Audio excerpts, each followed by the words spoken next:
Amen to that. So we're sitting outside of Benson's Grill in Fort Smith, Arkansas, having a cigarette. And this is Diner Chats with Hunter Schmuck, a.k.a. Prince Hamlet, because now I am also a drag artist. And so is our main guest for today, Sonny Flanders, a.k.a. Barbara Booshka.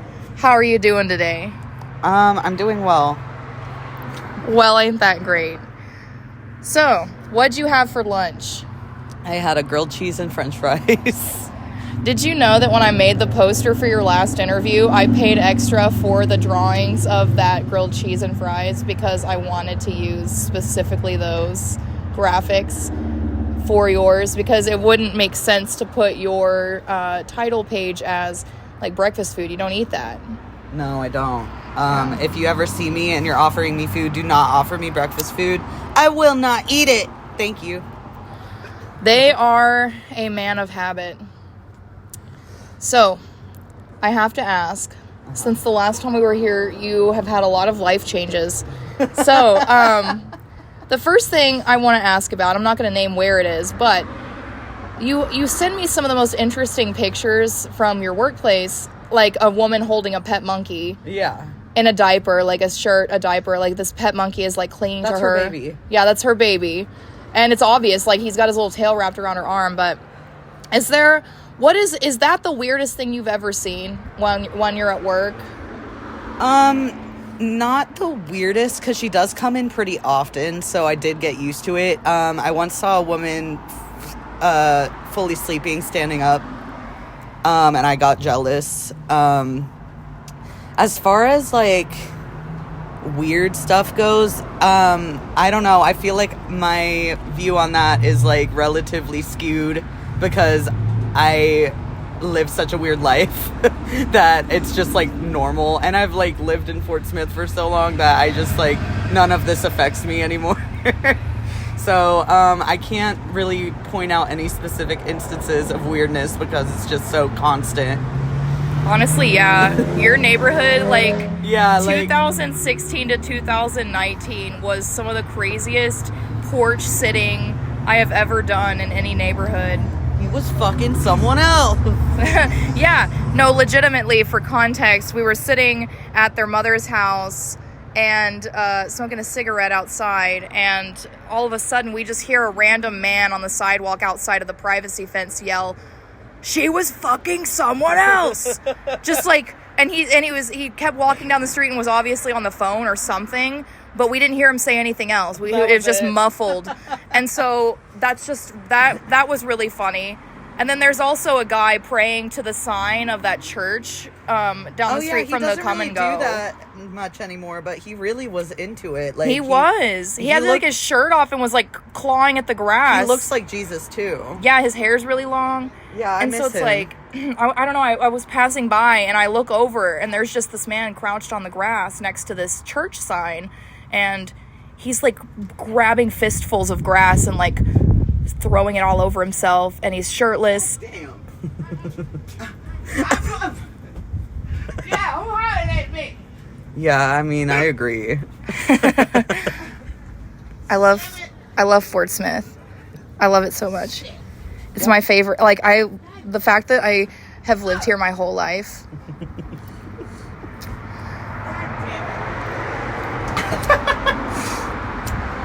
So I'm trying to think. Your drag career was only about halfway through, and since then you've won an open talent night, and you've also gotten your own show. Yeah. So since it's been like a little over a year since you've started, I want to know now what your favorite part about hosting is, and what, like, kind of like the ins and outs of the process of booking, and like how that might, like, difficulties you might have to come across. Well, okay. So yeah, my favorite part of hosting, I don't even know. I think just like my favorite part is probably just like being in control of the situation, but also that's like the hardest part. And I think it might also be my favorite part because it's the hardest part, because it's like different every single time. Like you never know how tough the crowd is going to be, or how drunk the crowd is going to be, or like how receptive they'll be to what you're saying. But I think it's going well so far.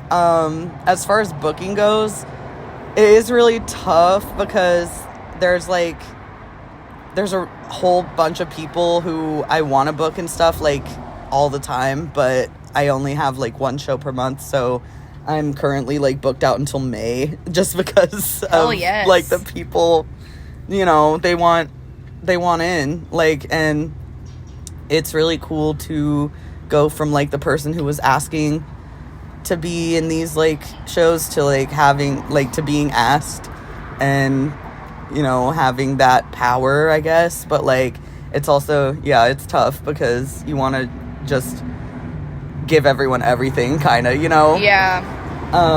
And you also have people like, hey, book me. And it's awesome because it's like they want to be in your show. You're a great host. Like, that's why they gave you a fucking show to begin with, because Open Talent Night, you killed it your very first time. I think it's just because you're good at talking to people. Yeah, I mean, I do it a lot. Like, I'm one of those people who, like, I don't know. I try and talk to everyone I can, just because, like, so many there's so many people on the planet and just, like, around here that are, like, so completely different from each other. Yeah. And at Kincaid's, it's, like, it's pretty easy just because, you know, we're all chill and we're all gay. So it feels, like, way more comfortable on the mic because I'm not, like, it's not like I'm giving a debate in front of, like, a bunch of fucking lawyers or something. I don't know. Yeah. It's not something that is, like, completely out of my league or anything. Yeah, exactly. It's like you're in your element. Yeah, pretty much. Like, and, yeah, I like hosting because it's like I'm kind of like doing it's like I'm doing a play, but there's no script. I can kind of just like I'm myself, but I'm also kind of like playing this role, and I can like oscillate between goofy and like real, which is, I think what is, it's convenient for sure. Yeah, like you're a natural entertainer. Thanks. Yeah. You're a natural. I'm a natty. A natty. Nat 20. So you wanted me to Sean Evans up this interview, and so I'm going to point to your... I'm going to pour hot sauce in your mouth. Yeah, so here's the challenge. I brought my hottest hot sauce, but instead of the last dab, it's just going to be you have to drink it for as long as you can. Okay. No, I'm just kidding.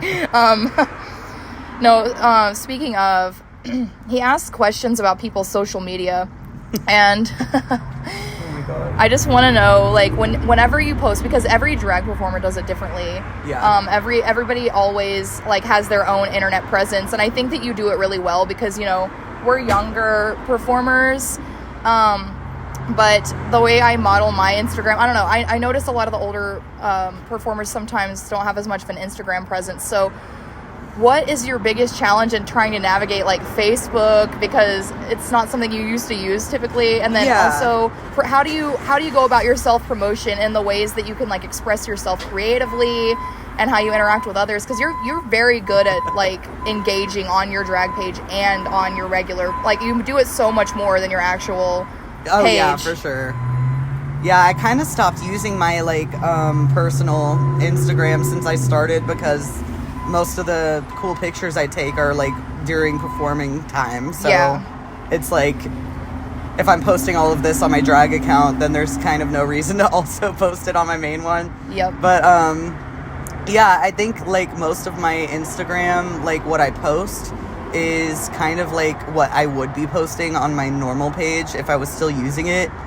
And then the Instagram story function and Facebook kind of, like, operate the same way, where, like, that's the place where I put, like, my flyers and, like, what I'm about to be doing, because I pay a lot of attention to, like, the layout of my account, and, like, you know, I don't want it to be just flooded with old flyers and stuff. You know what I mean? Yeah.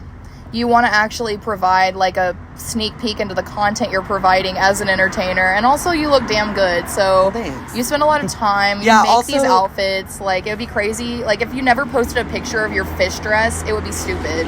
Yeah. Like, also, like, big shout out to Nina and V Photography, because like a good 80% of my content is because she exists. So Also, that's at envyfaux, F-A-U-X, photography. yeah.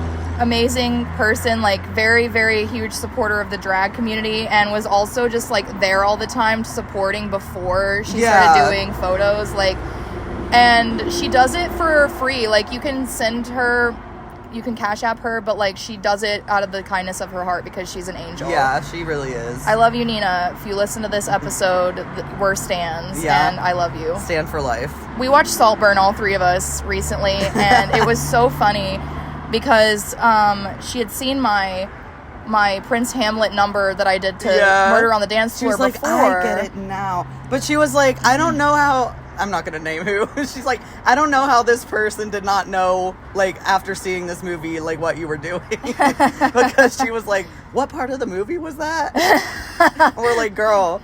Like, at least 35 minutes of footage was of him in this outfit. And honestly, shout out to your mother for giving me that jacket, because that is, like, amazing. Love moms. Yeah, she's a provider. She is. I don't know. I love her so much.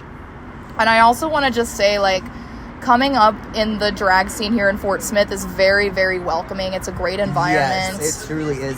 Yeah, once you have enough people from, like, all of these surrounding areas, you realize how much drama exists that you're, like, you will never be involved in. Yeah.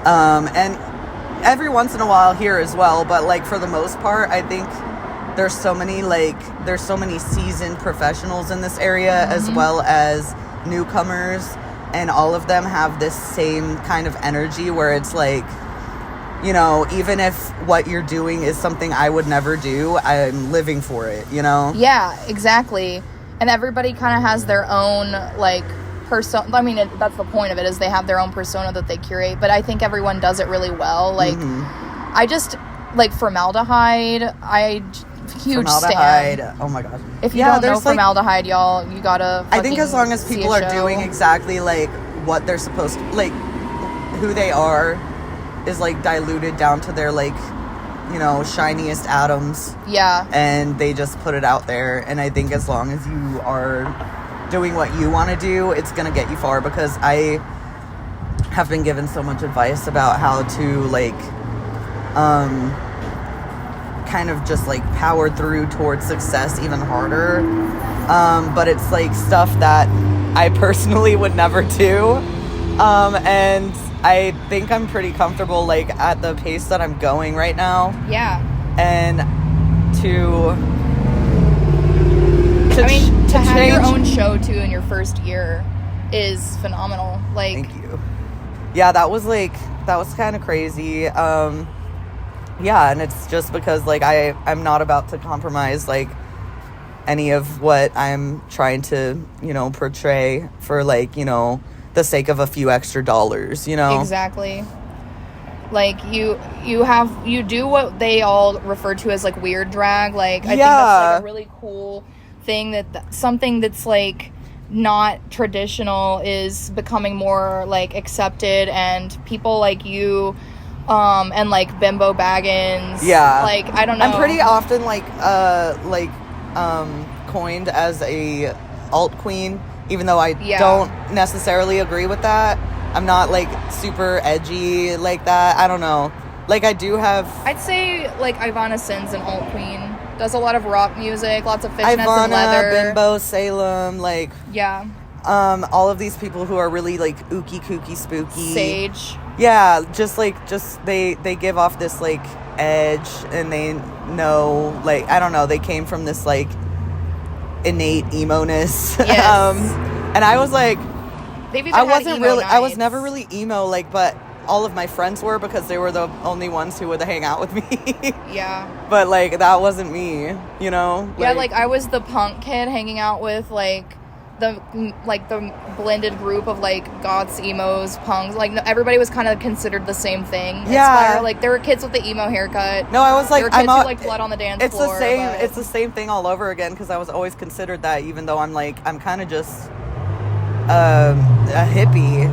Yeah. Like, I listened to a lot of, like, Animal Collective in middle school, and that's kind of it. Like, I don't know. I find a hard time connecting with, like, other queens sometimes over music, which is, like, the thing I've been told the most. Like, if you pick more, like, well-known songs, you will get, like, more attention, more money, probably, during the number. But, like, if I'm not doing the songs that I want, then there's kind of no point to me being on stage. Then it wouldn't be Barbara Booshka. Yeah, exactly. It would be Barbie Boosh. And that's, like, the entire reason I'm doing it, because I have other people who are getting into stuff now, and they're like, I didn't think that I could do, like, the weird stuff that I wanted to do until you were, you know, kind of in the scene. Yep. And I'm like, well, yeah, you can literally do whatever you want. Like, that's the point. Like, I've had a lot of fun coming up with what I do, because no matter if I'm singing, like a crooner type of song, you know, like Bobby Caldwell, or singing some Rick James, like, I can do something that's kind of off the wall, and everybody kind of has come to expect that from Fort Smith. Yeah. Like, it's really nice that it's well received, because it would suck, even if, like, you're still adamant on working towards your own personal creative goals. If nobody received it well, it would be really discouraging, but that's just, like, not the case. Yeah, it's really like, you know, it's stuff that people are like, I would have never come up with that, and that's like one of my favorite things to hear. Yeah. Because it's just like, I don't know, I like being that person who's like, okay. Like, it also helps, because sometimes when I sing something that's kind of, like, not a popular song, like, I sang Witches by Alice Phoebe Lou, and I remember I had practiced it so much, but I messed up on one of the lines, and I just repeated the line from before, because it sounded like... nobody noticed, and they loved it. Yeah, nobody noticed. And I also, like, I don't know, hot glue, it's becoming something that I need to do more of, and I'm working on my mug, and I'm kind of, like, getting better at those things that I haven't previously, like, tried. You know, I'm not really a clothing modifier. My grandma would hem my skirts and my pants for me, but, like, the most I've ever done really is, like, sew a few patches onto a bag, you know? And so it's just like... I'm a beast with the hot glue gun. Yes, like, the fact that you made that dress that you do, like, with the big pink wig and the, like, Victorian style dress that you have. Like, I remember I came over and you had shown me the original dress, and then you had pieced it together, and it's just insane. Yeah, like, that's, like, my pride and joy is that dress. And the cigarette look, it already looked really cool as the chest piece, and so whenever it's done, I am so excited. I'm really excited for that, too. This is a labor of love that is made... How many boxes do you have? Like, hundreds? Oh, yeah. Hundreds like, of Marlboro it's Red been, like, boxes. a couple years since I started saving those, so I have, like, a lot. It's disgusting, honestly. Yeah, it's pretty cool. And, like, I mean, I'm a drag queen, so I love receiving compliments. But, like, one of my favorite things is when I do a song that's, like, not very well known, and people will come up afterwards and be like, what was that song? I love it. Like, I just, like, love showing people, like, new things. Like, they always say in drag, like, you don't have to reinvent the wheel, but, like, I love reinventing the wheel. Like, I know! It's so fun. Like, you can literally, like, the possibilities are endless, pretty much. That's, like, that's one of the freeing things about it, because a lot of drag is, like, you know, you're playing with gender representation in a lot of ways. You're putting on this persona, but you're also, like, still you, because you came up with the whole thing, and so it's part of you, and so it's really fun to see how infinitely, like, possible everything is. Everything that you could possibly think of is cool. And, like, RuPaul, I haven't watched it really actively since high school, and I kind of want to get back into it just to see what... Because everybody talks about it, and I feel, like, out of the loop. And I also just really love drag, so I don't know why I haven't kept up with it, but...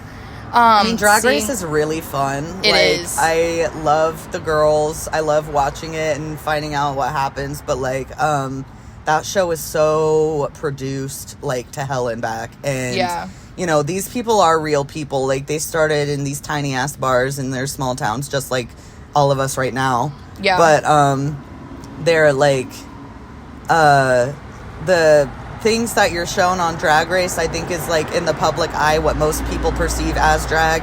Yeah. And there's just so much more to it than that.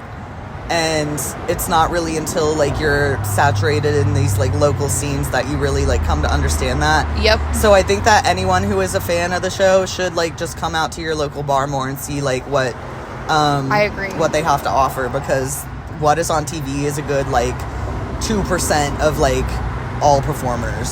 That, and, like, I went to New York in October, and I went to this drag and dinner experience it's at Lips. It was amazing. They have 3 different Lips. I think there's one in Las Vegas, and I want to say that the other one is in like Los Angeles or New Orleans or somewhere. I can't remember the third city. Miami, maybe. But somebody asked me when I got back if I liked that drag show more, and I said absolutely not. Like, I loved it. It was a great experience. Everybody was beautiful, but it was really produced. It's a regular spot. They do this. No, those the are same like shows. that's like a tourist show. Like, yeah, that's it's a tourist attraction. Like, people were coming in from New Jersey that weekend, and they have like and that's parties it. You and went stuff. to the one in New York, but there's also like so many places in New York where like crazy shit that you've never even you would have never even thought of will pop up, and it's just like it's incredible. There's like a lot of New York queens that I'm a really big fan of. I love Emma. It's X Emma, but it's like, you got eczema. But she's crazy. I'm obsessed with her. I like Show Pony, who is like a king up there, and Miss Mamshi.